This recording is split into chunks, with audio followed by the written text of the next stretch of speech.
else, at least I've discovered what it is we put our speakers through. Sweaty palms, sleepless nights, a wholly unnatural fear of clocks. I mean, it's quite brutal. And I'm also a little nervous about this. There are 9 billion humans coming our way. Now, the most optimistic dreams can get dented by the prospect of people plundering the planet. But recently, I've become intrigued by a different way of thinking of large human crowds, because there are circumstances where they can do something really cool. It's a phenomenon that I think any organization or individual can tap into. It's certainly impacted the way we think about TED's future, and perhaps the world's future overall. So let's explore. The story starts with just a single person, a child, behaving a little strangely. This kid's known online as a little demon. He's doing tricks here, dance tricks, that probably no 6-year-old in history ever managed before. How did he learn them? And what drove him to spend the hundreds of hours of practice this must have taken? Miley and Mandy, step your game up, oh! Step your game up, oh! So that was sent me by this man, a filmmaker, Jonathan Chu, who told me that was the moment he realized the internet was causing dance to evolve. This is what he said at TED in February. I mean, in essence, dancers were challenging each other online to get better. Incredible new dance skills were being invented. Even the 6-year-olds were joining in. I mean, it felt like a revolution. And so John had a brilliant idea. He went out to recruit the best of the best dancers off of YouTube to create this dance troupe, the League of Extraordinary Dancers, the LXD. I mean, these kids were web-taught, but they were so good, they got to play the Oscars this year. And at TED here in February, their passion and brilliance just took our breath away. So this story of the evolution of dance seems strangely familiar. You know, a while after TED Talks started taking off, we noticed that speakers were starting to spend a lot more time in preparation. It was resulting in incredible new talks like these two, months of preparation crammed into 18 minutes, raising the bar cruelly for the next generation of speakers with the effects that we've seen this week. And it's not as if JJ and Jill actually ended their talk saying, step your game up, but they might as well have. So in both of these cases, you've got these cycles of improvement apparently driven by people watching web video. What is going on here? Well, I think it's the latest iteration of a phenomenon we can call crowd-accelerated innovation. And there are just 3 things you need for this thing to kick into gear. You could think of them as 3 dials on a giant wheel. You turn up the dials, the wheel starts to turn. And the first thing you need is a crowd, a group of people who share a common interest. The bigger the crowd, the more potential innovators there are. That's important. But actually, most people in the crowd occupy these other roles. They're creating the ecosystem from which innovation emerges. The second thing you need is light. You need clear, open visibility of what the best people in that crowd are capable of, because that is how you will learn, how you will be empowered to participate. And third, you need desire. You know, innovation's hard work. It's based on hundreds of hours of research, of practice. Absent desire, not going to happen. Now, here's an example, pre-internet, of this machine in action. Dancers at a street corner. You know, it's a crowd, a small one. But they can all obviously see what each other can do.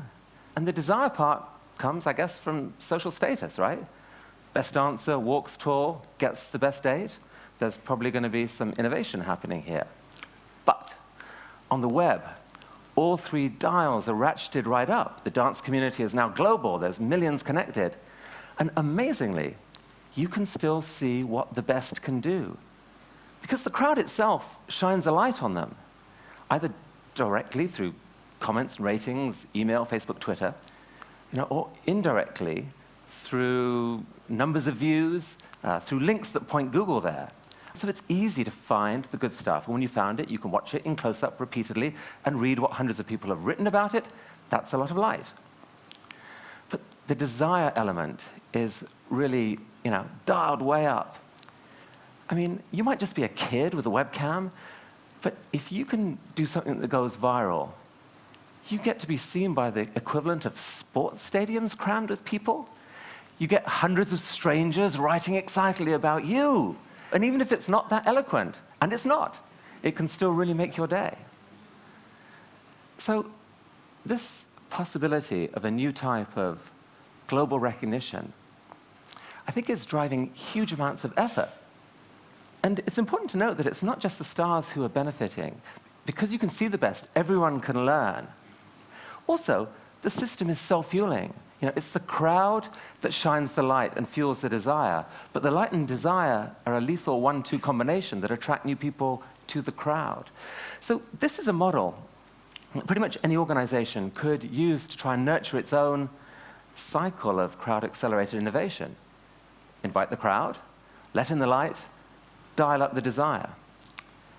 And the hardest part about that is probably the light, because it means you have to open up. You have to show your stuff to the world. It's by giving away what you think is your deepest secret that maybe millions of people are empowered to help improve it. And very happily, there's one class of people who really can't make use of this tool. The dark side of the web is allergic to the light. I don't think we're going to see terrorists, for example, publishing their plans online and saying to the world, please, could you help us to actually make them work this time? But you can publish your stuff online, and if you can get that wheel to turn, look out. So at TED, we've become a little obsessed with this idea of openness. In fact, my colleague June Cohen's taken to calling it radical openness, because it works for us each time. We opened up our talks to the world, and suddenly there are millions of people out there helping spread our speakers' ideas, and thereby making it easier for us to recruit and motivate the next generation of speakers. By opening up our translation program, thousands of heroic volunteers, some of them watching online right now, and thank you, have translated our talks into more than 70 languages, thereby tripling our viewership in non-English speaking countries. By giving away our TEDx brand, we suddenly have 1,000+ live experiments in the art of spreading ideas. And these organizers, they're seeing each other, they're learning from each other. We are learning from them. We're getting great talks back from them. The wheel is turning. Okay, step back a minute. It's really not news for me to tell you that innovation emerges out of groups. We've heard that this week. This romantic notion of the lone genius with a eureka moment that changes the world is misleading. Even he said that, and he would know. We're a social species. We spark off each other. It's also not news to say that the internet has accelerated innovation. For the past 15 years, powerful communities have been connecting online, sparking off each other.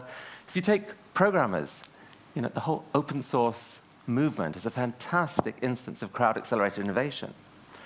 But what's key here is that the reason these groups have been able to connect is because their work output is of the type that can be easily shared digitally. A picture, a music file, software. And that's why, what I'm excited about, or what I think is underreported, is the significance of the rise of online video.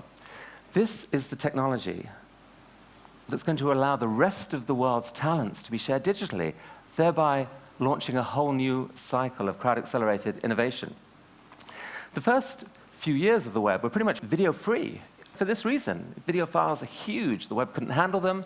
But in the last 10 years, bandwidth has exploded 100-fold. Suddenly, here we are. Humanity watches 80 million hours of YouTube every day. Cisco actually estimates that within 4 years, more than 90% of the web's data will be video. If it's all puppies, porn, and piracy, we're doomed. I don't think it will be. Video is high bandwidth for a reason. It packs a huge amount of data, and our brains are uniquely wired to decode it.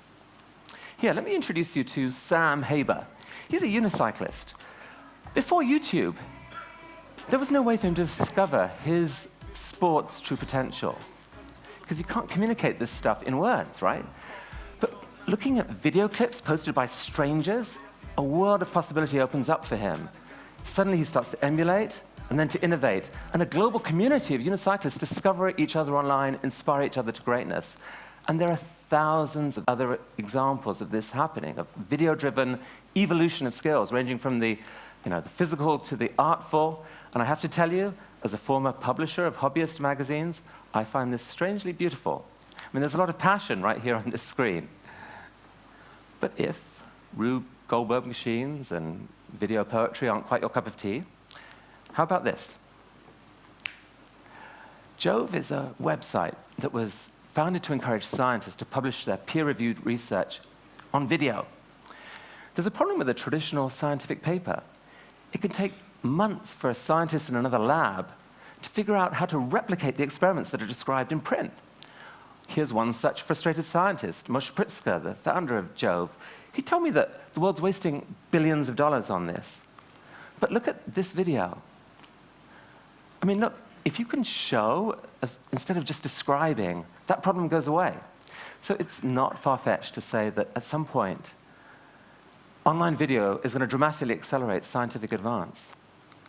Here's another example that's close to our hearts at TED, where video is sometimes more powerful than print, the sharing of an idea. Why do people like watching TED Talks? All those ideas are already out there in print. It's actually faster to read than to view. Why would someone bother? Well, obviously there's some showing as well as telling. But even leaving the screen out of it, there's still a lot more being transferred than just words. And it's in that nonverbal portion, there's some serious magic.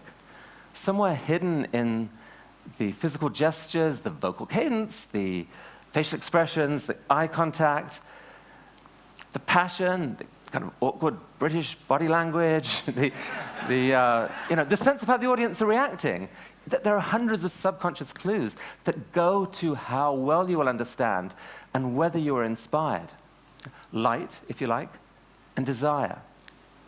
Incredibly, all of this can be communicated on just a few square inches of a screen. Reading and writing are actually relatively recent inventions. Face-to-face communication has been fine-tuned by millions of years of evolution. That's what's made it into this mysterious, powerful thing it is. Someone speaks, there's resonance in all these receiving brains, the whole group acts together. I mean, this is the connective tissue of the human superorganism in action. It's probably driven our culture for millennia. 500 years ago, it ran into a competitor with a lethal advantage. It's right here. Print scaled. The world's ambitious innovators and influencers now could get their ideas to spread far and wide. And so, the art of the spoken word pretty much withered on the vine.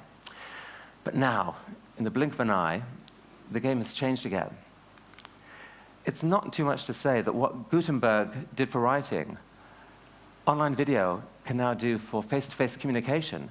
So that primal medium, which your brain is exquisitely wired for, that just went global. Now, this is big. we may have to reinvent an ancient art form. I mean, today, one person speaking can be seen by millions, shedding bright light on potent ideas, creating intense desire for learning and to respond, and in his case, intense desire to laugh. For the first time in human history, talented students don't have to have their potential and their dreams written out of history by lousy teachers. They can sit 2 feet in front of the world's finest. Now, TED is just a small part of this. I mean, the world's universities are opening up their curricula. Thousands of individuals and organizations are sharing their knowledge and data online. Thousands of people are figuring out new ways to learn and, crucially, to respond, completing the cycle. And so, as we've thought about this, it's become clear to us what the next stage of TED's evolution has to be.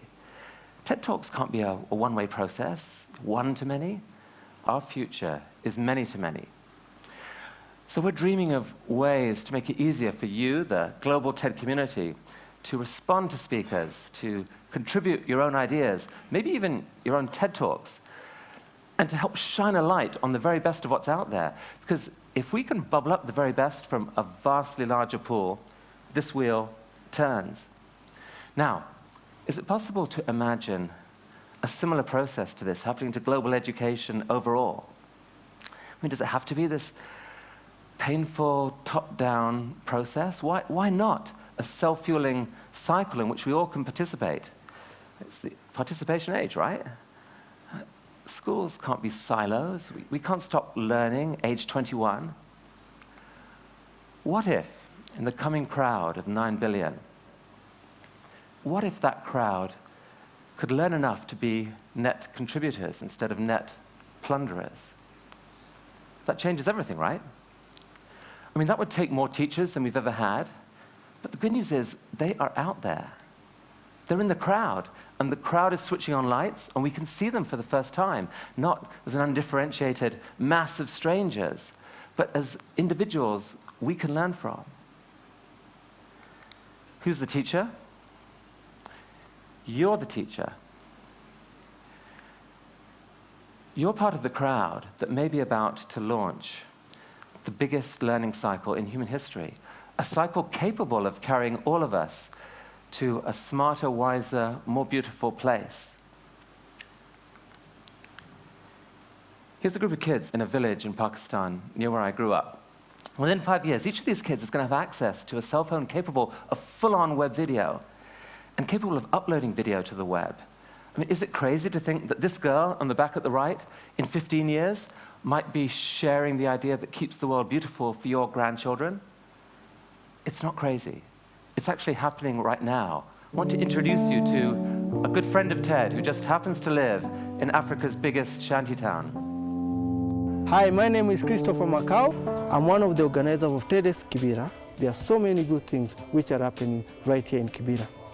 There is a self-help group. They have turned a trash place into a garden. The same spot, it was a crime spot whereby people were being robbed. They are using the same trash to form green manure. The same trash site is feeding more than 30 families. We have our own film school. They are using flip cameras to record, edit, and reporting to their own channel, Kibera TV. Because of scarcity of land, we are using the sacks to grow vegetables and also able to save on the cost of living. Changes happens when we see things in a different way. Today, I see Kibera in a different way. My message to TED Global and the entire world is Kibera is a hotbed of innovation and ideas.